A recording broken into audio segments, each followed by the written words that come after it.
February 22nd, 2026, 2:15 in the afternoon. Tapalpa, Jalisco, Mexico. A military helicopter descends through mountain air toward a small town 1 hour south of Guadalajara. What happens in the next 3 minutes will eliminate the most wanted drug lord in the Western Hemisphere. What happens in the 3 hours after that will prove that killing the man and killing the organization are not the same thing. Mexican army soldiers storm a location in the mountains. Gunfire erupts. 4 cartel members are killed. 3 others are wounded, including one man the Mexican government has been hunting for over a decade. One man the United States has been hunting even longer. One man who carried a $15 million bounty and whose face was so rarely photographed that most people had never seen what he actually looked like. Nemesio Ruben Oseguera Cervantes, known to the world as El Mencho, founder and absolute leader of the Jalisco New Generation Cartel, the most powerful drug trafficking organization in Mexico and one of the most powerful criminal enterprises in the world. He is wounded. He is detained. He is placed aboard a helicopter heading toward Mexico City. He does not survive the journey. At 59 years old, the man who built an empire is dead, and within 3 hours, Mexico burns. Not figuratively, literally. More than 250 roadblocks appear simultaneously across 20 Mexican states. Vehicles are set on fire in coordinated attacks. Guadalajara, a city of 5 million people preparing to host the FIFA World Cup in months, becomes a ghost town. Travelers sprint through airports in panic. The U.S. Embassy tells American citizens to shelter in place. 25 members of Mexico's National Guard are killed in retaliatory attacks before midnight. This is what the death of one man looks like when that man was not just a leader, but the architect of a system designed to survive without him. This is the story of how El Mencho was found, how he died, and why the cartel he built cannot die the same way. Because 4 warlords are fighting for control right now, and fragmentation in an organization this powerful does not create peace. It creates war. El Mencho is dead. The Jalisco New Generation Cartel is not. It operates through approximately 90 semi-autonomous criminal organizations across 21 of Mexico's 32 states. It maintains active networks in almost every part of the United States. It is responsible for at least 1/3 of all drugs entering America, according to DEA estimates. And it has no clear successor. No single leader waiting to step into the role El Mencho occupied for 15 years. What it has instead is a succession crisis. 4 senior commanders, each controlling their own networks, each with their own enforcement capacity, each now deciding whether to unify under a new leader or to fracture into competing factions. The decision they make in the coming weeks will determine whether the CJNG remains the most powerful cartel in Mexico or whether it splinters into the most dangerous cartel war the country has seen in a decade. And Mexico, caught in the middle of that decision, is already paying the price. Before we examine who these 4 warlords are, what the succession battle means for Mexico and the United States, and why analysts are warning that El Mencho's death might make the fentanyl crisis worse instead of better, subscribe to this channel and turn on notifications. Because understanding how criminal organizations like the CJNG actually function, how leadership transitions create violence rather than eliminate it, how the kingpin strategy that killed El Mencho has failed repeatedly for 20 years, that is not speculation. That is documented reality. That is operational analysis based on what happens every single time a major cartel leader is eliminated. And it matters because the decisions being made right now in Jalisco, in Washington, in cartel safe houses across Mexico will shape the drug trade, the violence, and the security situation for millions of people who had no part in creating this system. New investigations every week examining cases that deserve depth and honesty, not just headlines. If this story matters to you, if you want to understand not just what happened but what comes next, hit that like button and tell us in the comments. Do you believe killing El Mencho will weaken the CJNG long-term, or does fragmentation make them more dangerous? To understand what El Mencho's death means, you have to understand where he came from and how he built something that was never supposed to survive without him, but was designed to do exactly that. Nemesio Ruben Oseguera Cervantes was born July 17, 1966, in a rural community called Naranjo de Chila, in the municipality of Aguililla in the western state of Michoacán. Aguililla sits in a region known as Tierra Caliente, the hot land. It is one of the most historically impoverished and most criminally contested regions of Mexico. Avocado farming, subsistence agriculture, and organized crime have existed side by side in this landscape for generations. El Mencho grew up in poverty. He dropped out of primary school. As a young man, he grew avocados, the same crop that would later make Michoacán one of the most violently contested territories in Mexico's cartel wars, because avocado exports to the United States generate billions of dollars annually, and cartels extort every level of that supply chain. He had no formal education, no inherited influence, no family dynasty in the criminal world. What he had was ambition and a willingness to operate in spaces where other people would not. He immigrated illegally to the United States at some point in his early adult life. In California, he became involved in drug trafficking. In 1994, the U.S. District Court for the Northern District of California sentenced him to 3 years in federal prison for conspiracy to distribute heroin. He was deported back to Mexico after serving his sentence. That deportation is where the trajectory shifts. Back in Mexico, Oseguera Cervantes did not retreat from criminal activity. He went deeper.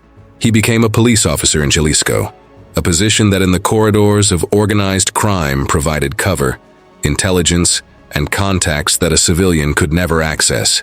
He did not remain in law enforcement for long. His criminal associations were identified and he resigned or was removed. By the late 1990s and early 2000s, he had attached himself to one of Mexico's most powerful criminal structures, working in a unit protecting Armando Valencia Cornelio, known as El Maradona, a powerful figure in Michoacán's criminal landscape. From there, he moved upward, aligning with Ignacio Coronel Villarreal, known as Nacho Coronel, a senior leader within the Sinaloa cartel based in Jalisco. He was not yet a boss. He was a lieutenant, a capable and violent enforcer. He was also a man who understood the value of strategic marriage. In the early 2000s, Nemesio Oseguera Cervantes married Rosalinda Gonzalez Valencia. Her brother was Abigail Gonzalez Valencia, the leader of Los Quines, a family-based criminal organization from Michoacán that would become the financial and logistical backbone of an empire neither of them had yet built. Security analyst David Saucedo would later describe it clearly. El Mencho reached the cartel's highest levels through a strategy of diplomacy via marriage. He was the chief enforcer. His wife's family provided the lineage, the money networks, and the institutional reach. Together, they were the foundation of something that did not yet exist, but was about to be born from violence and opportunity. In 2010, the criminal architecture of Western Mexico fractures. Nacho Coronel, El Mencho's patron within the Sinaloa cartel structure, is killed by Mexican army forces in Guadalajara on July 29th. That death removes the organizing figure around which an entire regional operation had been built.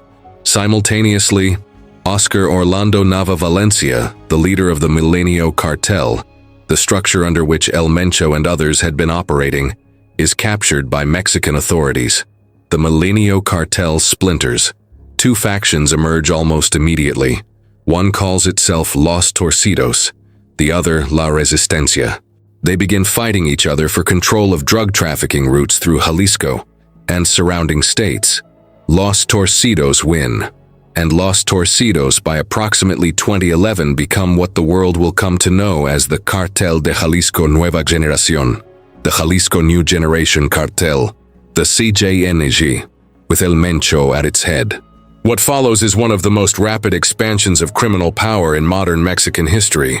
The CJNG does not operate the way older cartels operated. It does not try to avoid confrontation with the state. It courts it. It treats military aggression not as something to evade, but as something to answer with equal or greater force.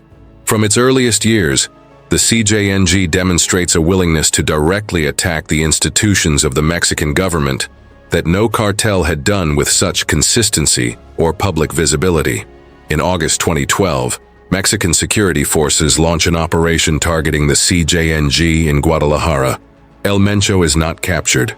Instead, cartel members form dozens of vehicle barricades across the city, setting fire to cars on major roads to create chaos and buy time for their leaders to escape.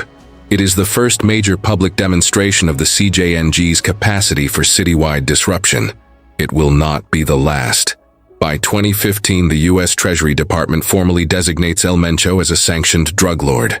In March 2014, he had already been indicted in U.S. federal court in Washington, D.C., on charges of criminal association, cocaine, and methamphetamine trafficking, and illegal weapons possession. The indictments accumulate over the following decade. By 2022, he faces additional charges in the United States for conspiracy to manufacture and distribute methamphetamine, cocaine, and fentanyl for importation into the United States. The DEA by 2019 estimates that the CJNG is responsible for at least 1/3 of all drugs entering the United States.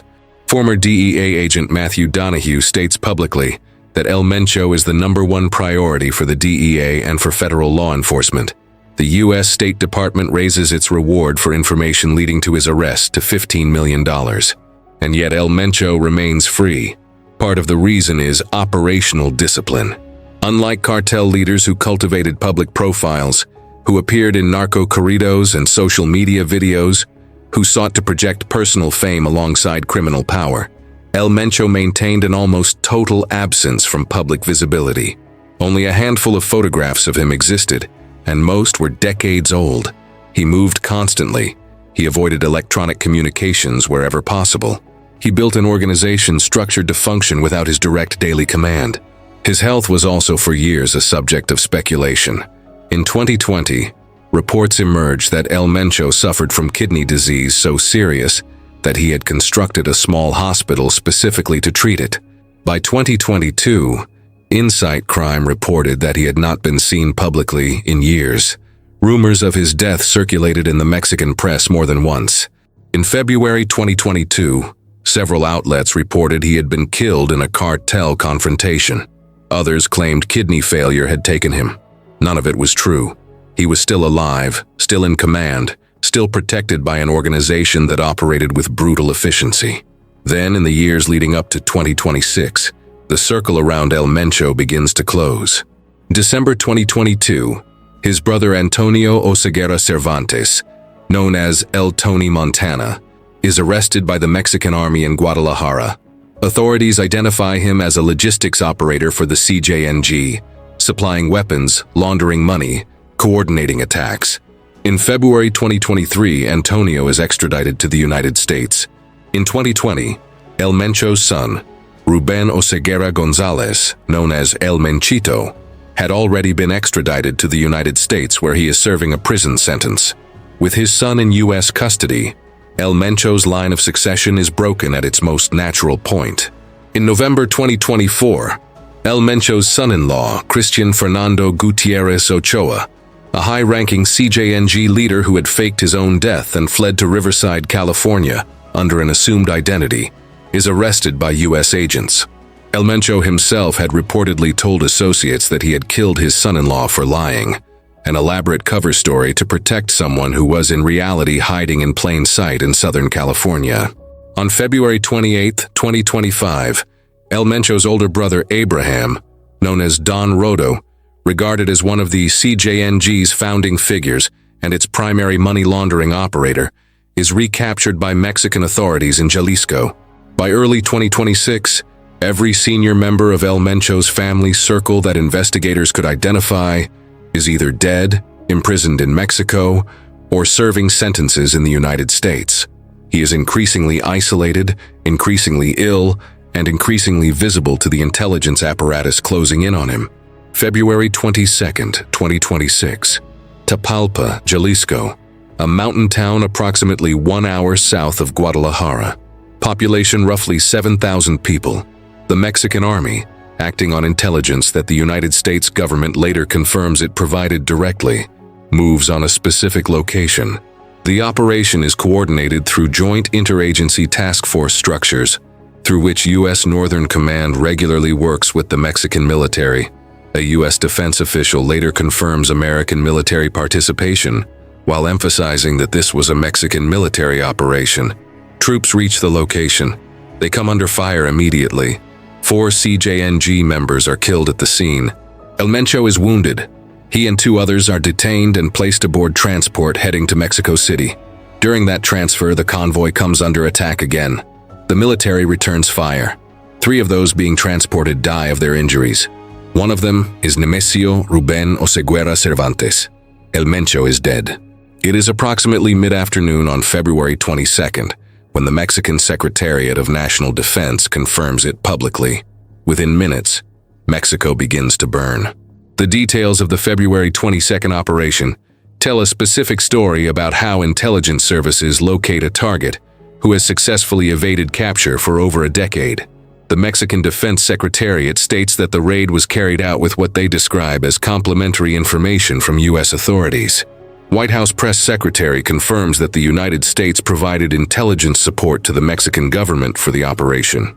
U.S. Deputy Secretary of State describes El Mencho as one of the bloodiest and most ruthless drug kingpins and calls his death a great development for Mexico, the United States, Latin America, and the world. The operation results in 4 cartel members killed at the location. 3 members of the Mexican armed forces are wounded. Armored vehicles, rocket launchers, and additional weapons are seized from the site. El Mencho, wounded at the scene, dies during transport to Mexico City. The Mexican Defense Ministry is explicit. He died of injuries suffered in the firefight during his transfer. What follows over the next several hours is by any measure extraordinary and reveals something critical about how the CJNG actually functions. More than 250 roadblocks appear across 20 Mexican states within hours of the death announcement. Vehicles are set on fire, businesses close, public transportation is suspended. Guadalajara, a city of over 5 million people, a venue for the upcoming 2026 FIFA World Cup, becomes a ghost town. Videos circulate showing travelers sprinting through Guadalajara's international airport. Smoke rises above Puerto Vallarta's beachfront hotel district. The U.S. Embassy issues formal shelter-in-place advisories for American citizens in multiple Mexican states. By Monday, Mexican authorities confirm at least 25 National Guard members are dead in Jalisco alone, killed in 6 separate coordinated attacks. A prison guard is killed in Puerto Vallarta when detained cartel members riot. A state prosecutor's agent is killed in Guadalajara. This response, prepared, coordinated, and executed within hours, tells investigators something critically important. The CJNG's command and communication infrastructure was not disabled by the removal of El Mencho. The organization had contingency protocols in place. It responded in the immediate term as a functioning organization. The death of El Mencho immediately raises the question that analysts, governments, and security experts are actively debating, and that will determine Mexico's security situation for years. What does this actually change? The first position holds that El Mencho's death represents genuine and lasting disruption to the CJNG's capacity and to the flow of fentanyl and methamphetamine into the United States. In this view, El Mencho was not simply a figurehead. He was, as analysts described him, the undisputed head of the CJNG and the most powerful Mexican drug trafficking figure that was free in the country. Security analyst Mike Vigil, a former DEA official, puts it directly: El Mencho controlled everything. He was like a country's dictator. This theory points to the succession problem. El Mencho's son El Menchito is imprisoned in the United States.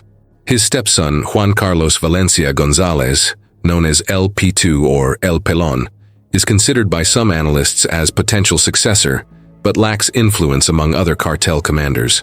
The line of succession has been broken at its most natural point. The family structure that provided both legitimacy and trust within the organization is now absent from the leadership position. Proponents of this view also point to what the CJNG's retaliatory response reveals. The organization acted immediately and broadly, which suggests operational capacity, but it also suggests a degree of panic rather than strategy. A cartel operating from a position of strength does not typically coordinate 250 vehicle burnings in 20 states within hours of a single event, unless that event has created genuine leadership crisis. The second position, and the one that many Mexico-focused analysts currently favor, holds that El Mencho's death will not significantly dismantle the CJNG. It will fragment it, and fragmentation may make the cartel more dangerous in the short to medium term, not less. The DEA itself describes the CJNG's organizational structure not as a centralized hierarchy, but as a franchise model. The cartel is composed of approximately 90 semi-autonomous organizations operating under the CJNG brand and in alignment with its broader interests. It has presence in at least 21 of Mexico's 32 states and maintains active networks across almost all of the United States. Eduardo Guerrero, director of the Mexican consulting group Lantia Intelligence, makes the point explicitly. This fragmentation has meant that a more complex, more sophisticated strategy is needed to weaken and dismantle the organization. Simply removing the top does not collapse a structure that was never fully centralized to begin with. Mexico City security consultant David Saucedo identifies 4 senior CJNG commanders as the most likely candidates to emerge as leadership during the transition period. Understanding who these 4 warlords are, what networks they control, and what their competition for power means for Mexico requires examining each individually. The first is Ricardo Ruiz Velasco, known as El Doble R. He is considered one of the most powerful operational commanders within the CJNG structure, controlling significant portions of drug trafficking routes and enforcement operations. His network operates with substantial autonomy, and he commands loyalty from commanders who report directly to him, rather than through intermediary structures. His capacity to project violence and to maintain territorial control makes him a viable candidate for consolidation of power, but his regional base may limit his ability to command national-level allegiance from CJNG cells operating in states where his influence is minimal. The second is a commander known as El Jardinero. Very little information about this individual is publicly available, which itself suggests operational discipline and security consciousness that would be valuable in leadership transition. What is known is that El Jardinero controls networks involved in money laundering and logistics, the infrastructure that keeps the cartel financially viable and operationally supplied. Control of financial flows provides leverage in succession battles, because commanders whose operations depend on those flows have incentive to align with whoever controls them. The third is Hugo Mendoza Gaitan, known as El Sapo. He is identified as a senior enforcer with command over violent operations and territorial defense. His networks are concentrated in regions where the CJNG faces competition from rival cartels, meaning his operational focus is on maintaining control through force projection. His candidacy for leadership rests on his capacity to deliver violence effectively, but leadership of an organization as complex as the CJNG requires more than enforcement capability.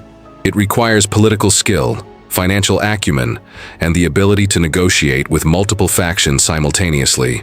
The fourth figure is El Mencho's former head of security, about whom very little is publicly known. Security chiefs in cartel structures occupy unique positions. They are trusted with the physical protection of leadership, which requires absolute loyalty and intimate knowledge of operational security. They also typically command enforcement units directly, giving them both personal relationships with key commanders and operational capacity independent of other power centers. What makes this succession crisis different from previous cartel leadership transitions is that none of these 4 candidates has the unifying authority that El Mencho held. El Mencho's authority came from multiple sources simultaneously. He was a founder of the organization. He had family connections through marriage that provided legitimacy and financial infrastructure. He had personal history of violence and enforcement that commanded respect from operational commanders. He had survived multiple government attempts to capture or kill him, which created a reputation for invincibility. And he had overseen the CJNG's expansion from a regional cartel to a national and international criminal empire, demonstrating strategic capability beyond simple violence. None of the 4 potential successors possess all of those sources of authority simultaneously. Each has 1 or 2. None has all. That creates a power vacuum that cannot be filled by a single individual simply stepping into El Mencho's role. It creates instead a period of competition where multiple commanders with their own networks and their own enforcement capacity will test whether they can consolidate power or whether the organization fragments into competing factions. And that competition, analysts warn, is where the danger lies. Because when criminal organizations with this level of firepower and territorial control enter succession crises, the competition for power is not resolved through negotiation and consensus. It is resolved through violence. Commanders demonstrate their capacity to lead by demonstrating their capacity to eliminate rivals. Territories that were previously stable under unified command become contested. Drug trafficking routes that moved product efficiently become battlegrounds. Enforcement units that previously coordinated now compete. And civilians, caught in territories where that competition plays out, pay the price. History provides clear examples of what happens when major Mexican cartels lose their top leadership without clear succession. In 2016, Joaquin El Chapo Guzman, the most famous drug lord in Mexican history and the leader of the Sinaloa cartel, was captured for the final time, extradited to the United States, convicted, and sentenced to life in prison. The Sinaloa cartel did not collapse. It fragmented, and that fragmentation produced an internal conflict between El Chapo's sons, known collectively as Los Chapitos, and the faction loyal to Ismael El Mayo Zambada, that as of early 2026 is still generating significant violence across multiple Mexican states. The Sinaloa fragmentation demonstrates exactly what analysts fear will happen with the CJNG. Removal of the central authority figure does not eliminate the organization. It eliminates the mechanism that prevented internal conflict. And once that mechanism is gone, the factions that were held together by a single leader begin competing for dominance. The concern that security analysts raise about El Mencho's death is structurally identical to the concern that proved accurate after El Chapo's capture. The CJNG, like the Sinaloa cartel before it, is not a personality-dependent organization in its operational functions. It is a network of networks with financial infrastructure, territorial control, distribution systems, and enforcement capacity that exist independently of who sits at the top. Removing the head creates chaos in the short term. That chaos is visible. It was visible within hours of El Mencho's death, when 250 roadblocks appeared and 25 National Guard members were killed. But chaos in an organization of this size and reach is not the same as collapse. History suggests it is often a precursor to reorganization, and reorganization through violent competition is what makes fragmentation potentially more dangerous than unified command. A unified cartel under a single strong leader operates with strategic coherence. It avoids unnecessary violence that attracts government attention. It manages territories to maximize profit rather than to demonstrate dominance. It negotiates with rival cartels to avoid costly conflicts. A fragmented cartel entering succession crisis operates differently. Commanders competing for leadership have incentive to demonstrate strength through violence. Territories become proving grounds. Rival factions within the same organization become targets. Government forces become obstacles to be attacked rather than avoided. The strategic discipline that El Mencho maintained, the capacity to project violence when necessary, but to avoid it when counterproductive, disappears during succession battles. What replaces it is competition, where each faction tries to prove it is strong enough to lead by demonstrating it is violent enough to dominate. The political framing of El Mencho's death in Washington centers heavily on fentanyl. The operation is presented as a blow to the drug supply chain responsible for tens of thousands of American deaths each year. That framing is factually grounded in one respect. The CJNG is among the primary organizations responsible for manufacturing and distributing fentanyl into the United States. The DEA has documented the cartel's role in synthetic drug production extensively, but the structural critique applies here as well. Fentanyl manufacturing infrastructure, the precursor chemical supply chains, the laboratory networks in Sinaloa and Jalisco, the distribution corridors through border states, does not disappear with the death of its most senior executive. It transfers to whoever consolidates control of those networks. The elimination of El Mencho may slow certain operations in the short term, It may produce a period of uncertainty as successor factions compete, but analysts who study drug supply chains closely are cautious about claims that this represents a turning point in the fentanyl crisis, because the demand side of the equation has not changed. Americans are still buying fentanyl, and as long as demand exists at that scale, supply will find a way to meet it. Whether that supply is controlled by a unified CJNG under new leadership or by multiple competing factions that used to be part of the CJNG makes little difference to the overdose statistics in American cities. Might actually make the situation worse if competition among factions drives down prices and increases availability as each group tries to capture market share. President Claudia Sheinbaum herself has been publicly critical of what analysts call the kingpin strategy, the approach favored by multiple previous Mexican governments and supported by the United States that prioritizes the arrest or elimination of top cartel leaders above broader structural dismantlement. The record of this strategy is genuinely mixed. Every major cartel leader eliminated or captured over the past 20 years has been replaced. The organizations they led have continued operating. In many cases, the violence has increased after leadership removal rather than decreased, because succession battles create instability. The criticism of the kingpin strategy is systemic and structural.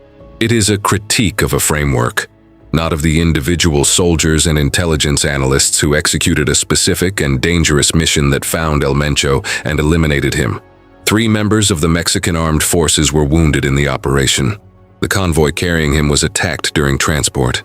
People died in this operation on both sides. The question the kingpin strategy raises is whether the outcome justifies the cost, and whether the outcome is actually what proponents claim it is. As of February 24, 2026, the situation across Mexico remains volatile. The U.S. Embassy continues to advise American citizens to shelter in place in multiple Mexican states. Rideshare and taxi services in Puerto Vallarta remain suspended. Some domestic and international flights from Guadalajara have been canceled due to road blockades. Mexican President Claudia Sheinbaum has applauded the security forces involved in the operation and called publicly for calm. The question of succession within the CJNG is now the most consequential open question in Mexican organized crime. 4 senior commanders, each with their own networks, each with their own enforcement capacity, are deciding whether to unify under a single new leader or to compete for dominance. That decision will be made not through negotiation, but through violence. And Mexico is already paying the price. 25 National Guard members killed in the first 24 hours. Civilians caught in territories where competing factions are testing their strength. Cities shut down by coordinated attacks. This is what happens when you kill the man who built an empire but leave the empire intact. Nemesio Rubeno Ceguera Cervantes was 59 years old. He was born into poverty in rural Michoacán. He dropped out of primary school. He grew avocados. He crossed a border illegally and served prison time in a foreign country. He was deported. He became a police officer. He became an enforcer. He became a boss. He built one of the most powerful criminal organizations in the history of the Western Hemisphere. He was the most wanted man in Mexico. He carried a $15 million bounty from the United States. Under his command, the CJNG became responsible for 1/3 of all drugs entering the United States. He evaded capture for over a decade after becoming the #1 priority for 2 governments. On February 22, 2026, in the mountains above a small town in Jalisco, the Mexican army found him.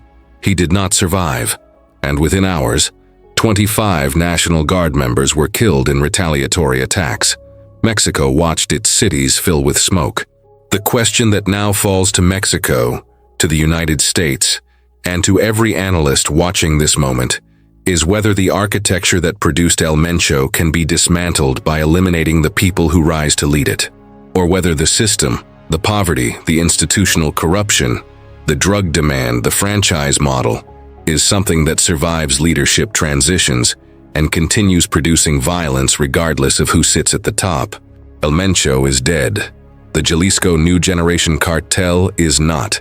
90 criminal organizations continue to operate under its banner across more than 20 Mexican states and through networks in almost every part of the United States.